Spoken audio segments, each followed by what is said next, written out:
about a month. Okay.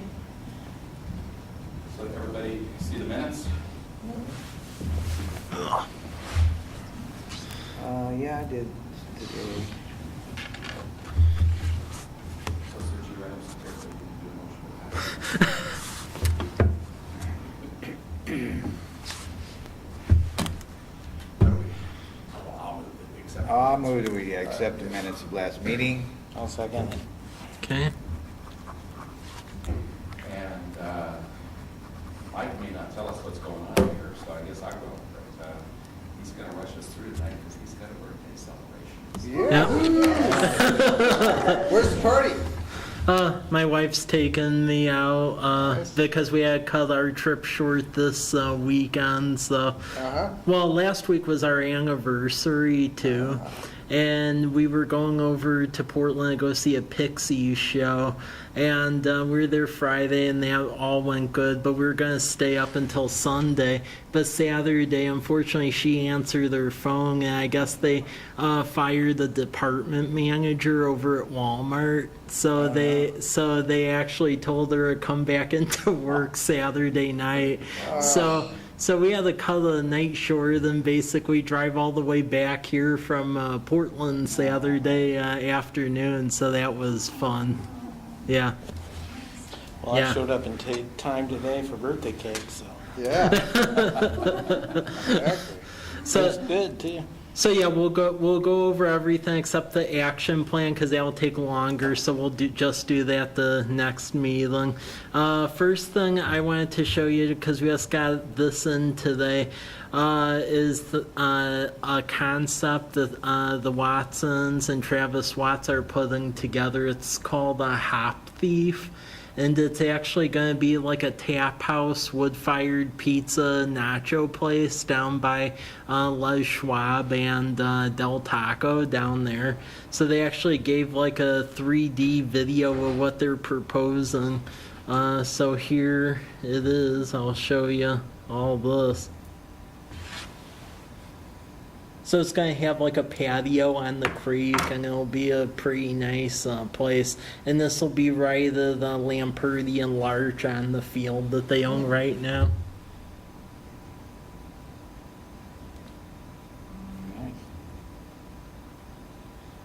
Yeah. So, yeah, so that's what they turned in so far, and from what I'm being told, they want to hopefully get that up by the end of the year, so we'll have that there, and then that's going to be conducive to help the hotel development next to it, because that's the issue we've been dealing with. There's like a chicken and egg game where all restaurants we talked to said they didn't want to come unless they had the hotel, and then the hotels have been saying they don't want to come unless they had the restaurant. So this will solve the one piece of that puzzle, so we should get the other piece of that now. Any questions on that one? Where's it gonna sit now? So basically right up against the creek, to right behind where Les Schwab tires at, okay. so right there. Yeah. But kind of right across behind the little mall strip mall there? So let me pull up a But map. you got the dead end right behind Okay. Les Schwab. Yeah, that's what I was wondering, is it's access, how do you, I will show you. It'll basically be right here. Oh, yeah, right at that okay, corner. back in that Oh, corner. okay. It'll Gotcha. be to the rear right here. Yeah, okay. So you can access it off of, what is that? Oh, yeah, you're right there, yeah. That British one. Yeah. Great spot. Yep. So Cool. be aware that that's in the pipeline, and then we also just had the shoe store open up at the Dunkirk development at College Avenue and A Street. It took the back building, the one that was just built, so that's now open. Yeah, it's called the Mill Creek Running Company. Cool. Yeah, so that's up now as well. So going over events into housekeeping section. So the markets moved from City Hall over to Lions Park. effective on July 19th. It seems that customer and vendor attendance is up now, so it seems like we bounced back from the fatigue that was occurring. Food trucks are now appearing, so we have Taco Loco and then Granny's Tamales, and then Maple Counter and Crepe Cafe have signed up, and then as soon as the food truck is fixed, we'll have Happy Wanderer. Their food truck broke down, so that's why they aren't there at the moment. And then the event is going from 4 to 7 every Thursday until September 27th, but it seems like we bounced back. A lot of people are attending it now, so any questions on that? When are Maple Counter and Crepe Cafe coming? I was told this Thursday will be the first appearance, yeah. Okay. Yeah, because they're trying to coordinate it with the movies in the park Gotcha. thing. Well, that was a good move. Who decided that one? Todd Brandenburg Yeah. picked it. Because whoever pays for the movie rights gets to decide. So Yeah. he paid for it, so he decided. What was it? Princess Bride. That's what I was thinking, yeah. I Yep. can't remember if that was the Slot Pass one. That Okay. is a good movie. Well, that moves into the other event that dovetails with the farmers market, the movies in the park. We had our first one that was on July 26th, and our estimated attendance at that event was around 300 people, so it was very successful for the first time. The areas of improvement is that we're going to advertise the start of the movie more so at sunset, because we advertised it at 8 o'clock and the sun was not down far enough and we didn't have a powerful enough projector, so people were waiting. And then also we're going to start assigning areas where chairs can be put at, because unfortunately there were some people who put up chairs right up where the screen was at and then no one could see around them, so yeah, but we didn't notice that until later on in the event. But besides that, the rest of the event went well. Sportsman's Warehouse, they made free s'mores at the event. They ran out of food, and they will continue to do that for the next 2 of them that we have scheduled. So the next movies in the park is this Thursday, and they'll be August 9th at sunset. This time, College Place Lions Club is sponsoring it with Sportsman's Warehouse, and that'll be a screening of The Lion King, so they'll be down at the park. And then we will have another movies in the park the following Thursday on August 16th, sunset. That one is sponsored again by Rotary, Noon Rotary and Pocket INET. Movie has not been chosen yet, and we're open to other sponsoring movies. It's just in order to show them at the park, we need to acquire movie rights, and those run anywhere from $300 to $400 a pop. You need to do that though, because the Motion Picture Association has interns that look on Facebook, and if you don't pay them for movie rights, like what occurred when I worked at the city of Beaverton, Oregon, then you get a $10,000 fine in the mail. Oh, ouch. Yeah, they actually have people who look. And if they see that you're advertising for a movie and you didn't pay for the rights, then they fine you and send you a not-so-nice cease and desist letter. That's what I learned about it, because we had an inflatable movie screen at Beaverton, and we thought just because we owned the physical copy of the movie, we could show it since we weren't charging admission. And yeah, we ended up getting an interesting letter through our legal department, so now I know. Yeah, but it is big screen, and it seemed that it went over well. So police and fire are there as well. So that's like our mini, like, national night out in a way for College Place. They're still participating in the big one in Walla Walla tomorrow night, but we make sure they have equipment and stuff for kids to look at these movies in the park events as well. So, any questions on this? Okay. Other upcoming events, just because the year's starting to fly by, so just to be aware of it. October 31st, we're planning on doing a Halloween thing again. So the police and fire department, they're going to have a maze in the firehouse again and give out candy and stuff like that. And we'll be encouraging all the businesses on College Avenue to participate in the trick-or-treating again, because that seemed to go over well last year. So yeah, we plan on encouraging the event from 3 to 6 p.m. and we'll print out flyers and so forth. Then Thursday, December 6th, we're going to bring back Winterfest again. Walla Walla University, they have agreed to help co-host it with us again. So they'll be from 5 to 8 p.m. The idea is that we're allowing folks who vend at the farmers market, where if they want to, they can vend out here in the parking lot free of charge. We'll just let them do that. We'll have a lighted parade down College Avenue again from 10th to Whitman, because that worked out well, so that way we didn't have to have a ton of police on overtime, because then we don't have to block off 12th.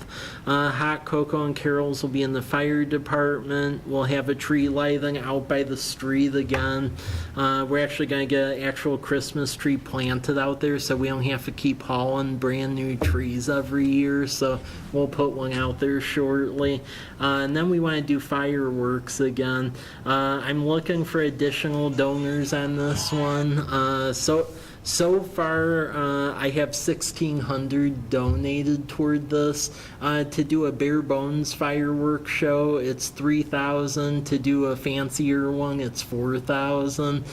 So depending on where you're at, the gap goes anywhere from 1,400 to 2,400. But that's what we're looking at to do the fireworks. And for folks that donate, they get their logo on all the promotional material that goes out. That ends up in the paper, on the sign out front, on all the flyers. So, but I need to try filling that funding gap soon, so we can get on the firework company's schedule, because they only have a certain amount of people who do that, especially at that time of the year. So I need to know whether or not we have the money put away, basically by late September. So I would say let folks know, and they can get their logo on the poster for it. But we'll shoot the fireworks again from the old Rogers site. So it won't be down at the high school, it'll be down here since all the events go on down here. Any questions about either of these events? No, but are we still doing the block party in September? The block party, I'm trying to see if I can get the student group to participate in that. It seemed like they overworked themselves from the May events. I'm not sure if doing 2 of those a year is too much. If so I'm gonna keep reaching out to them, but it just may be where we do that every May. Because the thing is, here at the city, I don't have enough staff bandwidth for us to be coordinating that on our own. So, yeah. So yeah, that one remains to be seen. If ASWA respond back to me and they want to do that, we'll definitely assist in that regard. But otherwise, we'll just plan for the May event. Yeah, it was a lot of work for vendors too. Yeah. Yeah, I think that may be a bit of overkill. So, okay. When does school start there? Walla Walla University, I think it starts the end of September. Yeah. Looking at the September one, or- Well, that's what we had talked about. Yeah, that's what we talked about, but ever since the actual block party occurred, and then Tim graduated, because Tim was like the major force behind that, and the new folks in ASWU, I think, were pretty tired out from what occurred. So when I talked to them, it was like, yeah, we'll definitely do the May one, but the September one, not so sure about Well, that. it's a So little soon. yeah, When they're just getting back into school. Exactly. To do a big event, bam. yeah. Well, another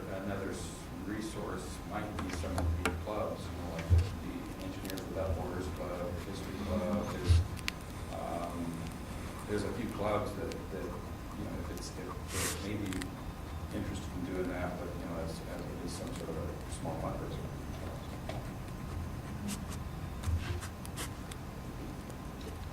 Yeah, we'll reach out to them, but at least as of right now, I'm thinking it may be just the May one, and we may not be doing dual ones, because that may be stretching everyone too thin, so. Yep.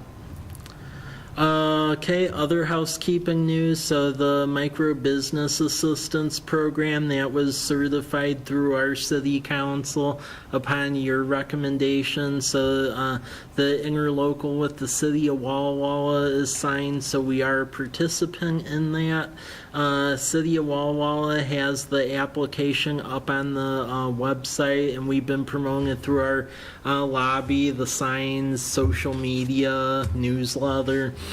The due date for applications for the first cohort is August 17th. In Mercy Corp Northwest is helping run this, and then Steve, from what I'm aware of, we're going to try and make this like a yearly thing, right? Okay. Yeah, it's just the first year, Okay. so. Yeah, so we're participating in that, so it was good that it went through. Other ideas here that I wanted to bring up, lodging tax. So just to discuss this with this body, so ever since January of 2017, the city collects a 4% lodging tax. Right now, it's fairly minuscule because it's just the vacation rentals and then the lodging units that the university has that pay the tax. However, there is money in the account.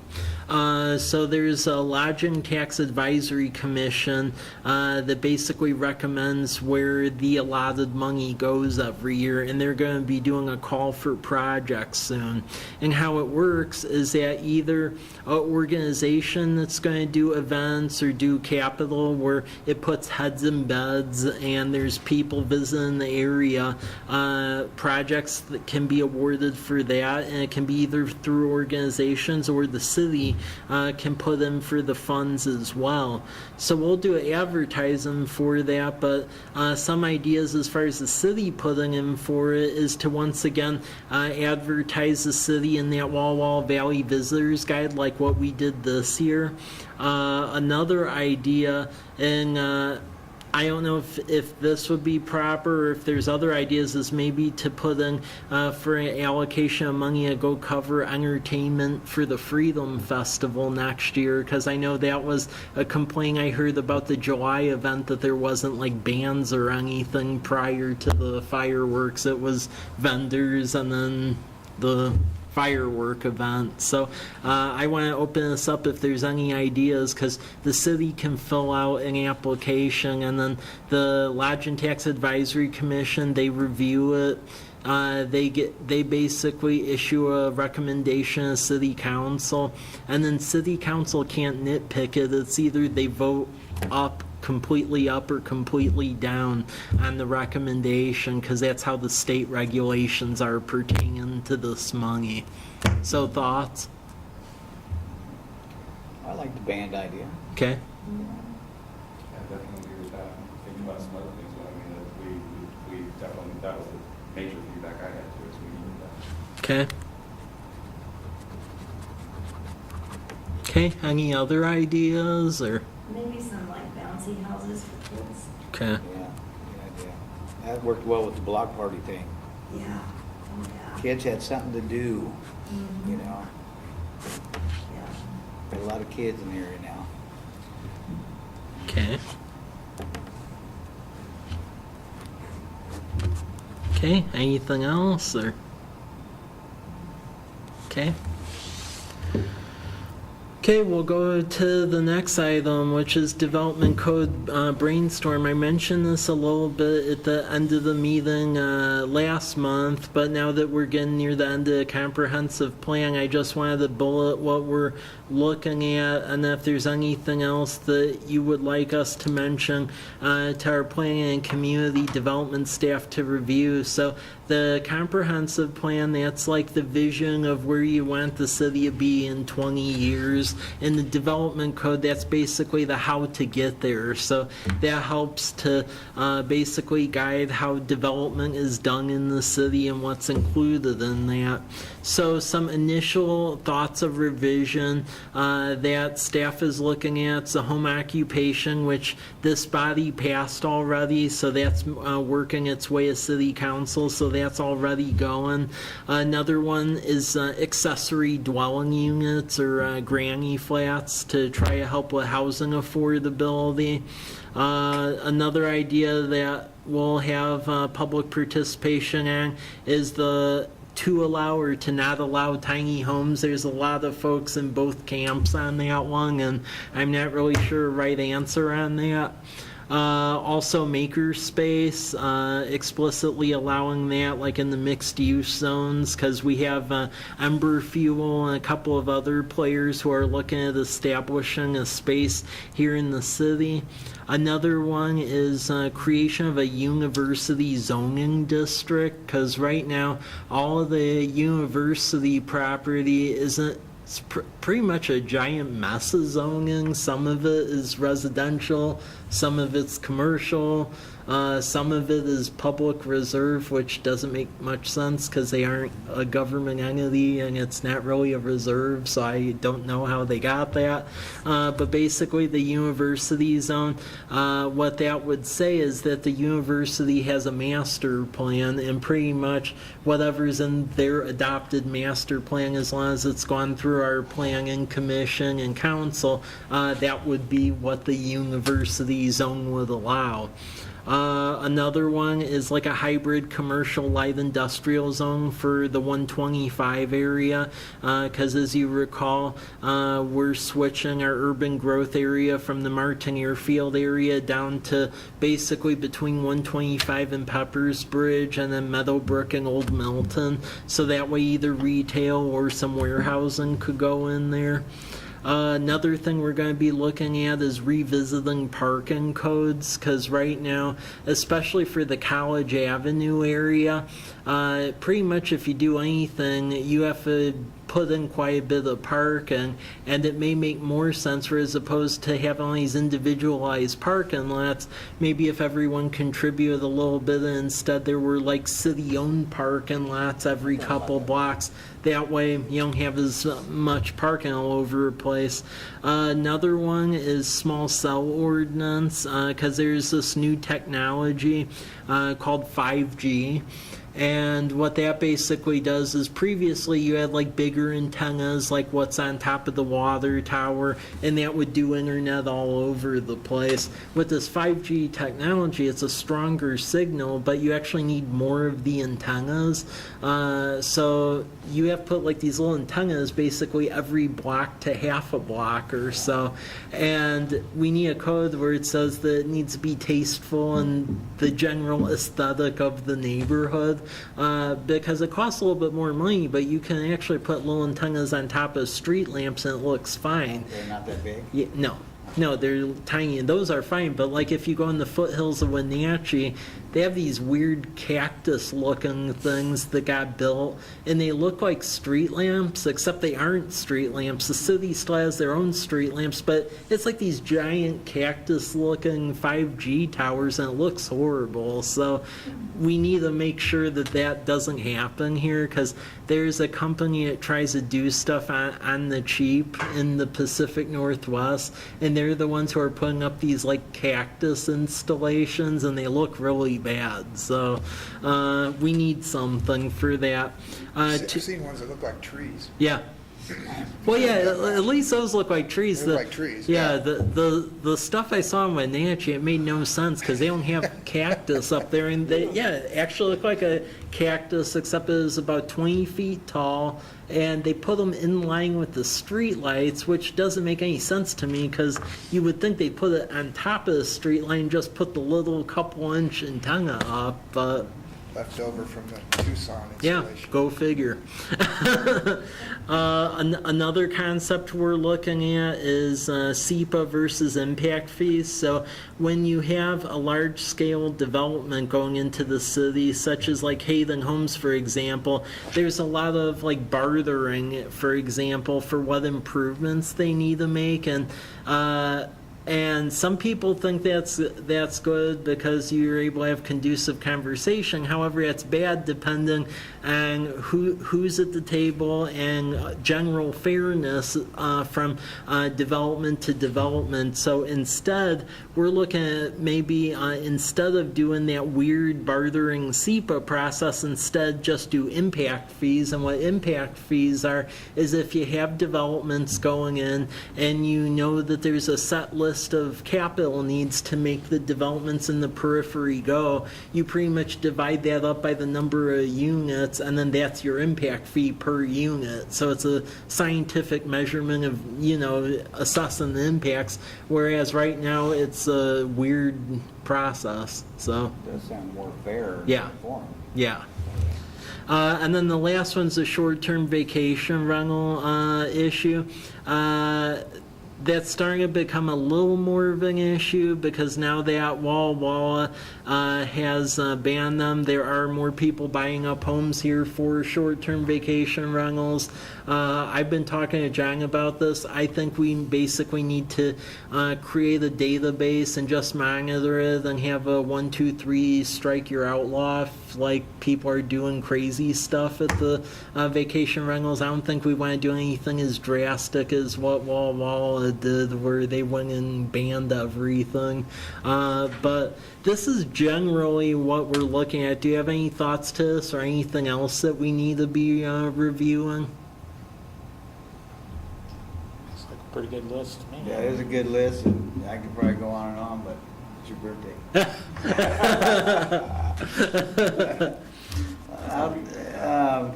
Can we have some homework on this? Yeah. And talk about it Yeah. next month? Yeah. Yeah, because that's a good subject right there. Yeah. That's a good one. The general concept is that with this development code, we want to do several revisions and come up with proposals and hopefully get something on the books by very early next year because there's a lot of holes right now in our code.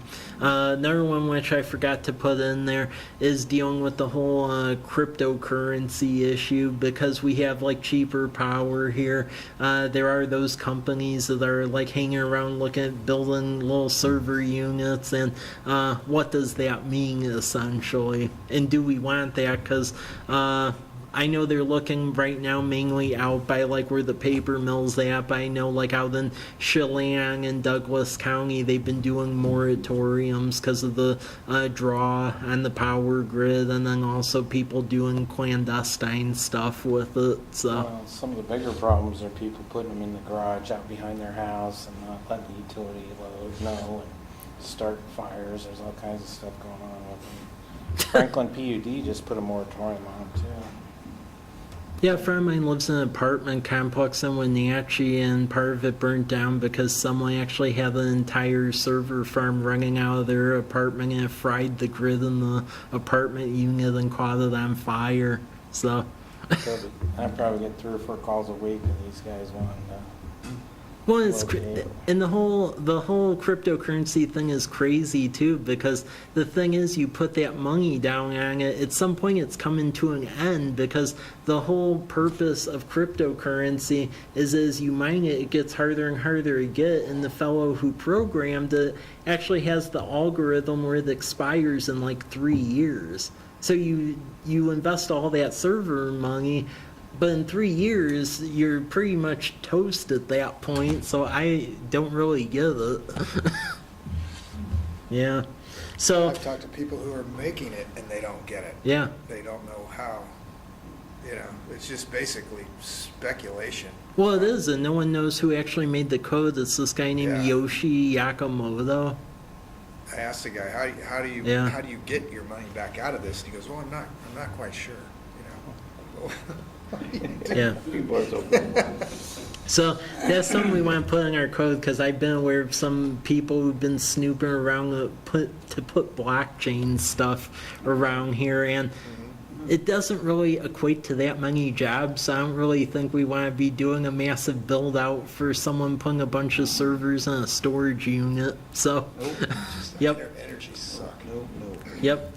Okay, getting to some other issues. Business license ordinance proposal. And this is for homework. It's not a decision for tonight or anything. This goes back to the state ordinance we've been talking about for the past several months. So the state finally certified what the actual language is. So instead of doing a full-scale ordinance, they want everyone to basically pass a definition for engaging in business. So all of the stuff in the yellow type can't be changed. That's what the state and the governor has certified.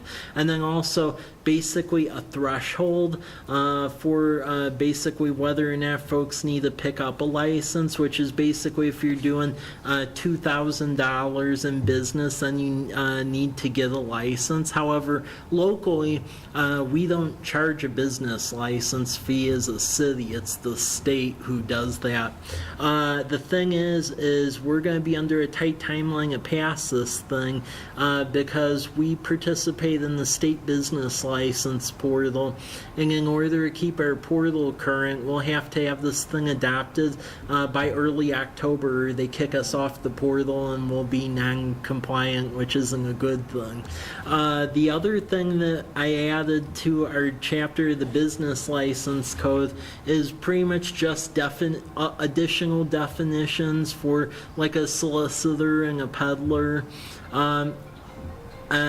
And then basically a person, and the fact that you need to renew it every year. Another thing is that just the fact that when people are filing their excise tax returns, that they actually say that it's in College Place, so businesses, so they aren't trying to negate reporting sales tax. Quite a few cities are putting languages for that. And then also it has a code in here for basically a multi-tiered level of suspension and revocation if businesses are doing really bad things, essentially where they're allowing some pretty bad crimes to occur, and it's a continual thing. That part of the code was borrowed from the city of Goldendale. They just redid their business license ordinance, and it seemed to be a good idea. So please review it and let me know your comments on that, because by the meeting next month, I would like to have a recommendation so that way it can move through council in time for that October cutoff. So the yellow part can't be changed. No. Would you be looking for things, additions that need to go in then? If there's any additions you feel that need to occur, or in the other sections that aren't in yellow, if there's any other further edits that need to be made, I do think it's good to have that suspension revocation stuff for some people that do crazy things. So I've seen it happen, so it's good to have just in case. Otherwise, people can do whatever, which is bad. How do the food trucks fit into this? Food trucks, so that is actually going to be part of the development code work, because right now they're just like hanging out in this like unknown territory because there's no mention of it really whatsoever. So we have been... Yeah, we've been allowing them, but we probably do need to address that in our development code, Pretty just sure so they can it's... probably do $2,000 pretty easy. Yeah, Now, that's 2,000 a month, 2,000 a year? yeah. That 2,000, it's 2,000 a year. No. Yeah. So we're way over that. Yeah, that's 2,000 a year. And yeah, that, as far as the litmus test for that exemption, we can't change that. That's state language, so... Anything in yellow is state language. So please review that. Let me know if you have any comments on that. Okay. Lemonade stand can do 2,000. Jeff probably does that with his Kool-Aid stand. Yeah. Then the action plan we'll do the next meeting. The last one, which again, just take a look at and review, is Tim Kasaka. Before he graduated, he actually wrote an entire strategic plan for the block party to move it forward. So take a look at it. Let me know your thoughts. But yeah, he actually turned in like a That's 20. quite the plan, bro. too. Yeah, he turned in like a 20-page It isn't document. like just a so- one-page plan. Yeah. So take a look at that and let me know your general thoughts next meeting, because when the students are back from ASWU, if I don't hear anything from them regarding the fall one, then we'll just work on essentially implementing that for the May one. So, It's a good time too. yep. Yeah, so with that, that's pretty much what we were talking about tonight. So look at the business license code, and then we need to dig deeper on the development code. And looking at the calendar for next month, our meeting time falls on Labor Day, in which the city is closed. So do you either want to meet the Tuesday after Labor Day or the following Monday? For me, the following Monday. Okay. I would agree. Okay, so following Monday. Okay. Okay, so we will do the Monday, September 10th at 5 p.m. then. Yeah. Okay. And with that, that is what I have. Meeting adjourned, go party. Yep. Have a great day. Where's the party? We're just going out to eat, all right? Where are you guys going underneath?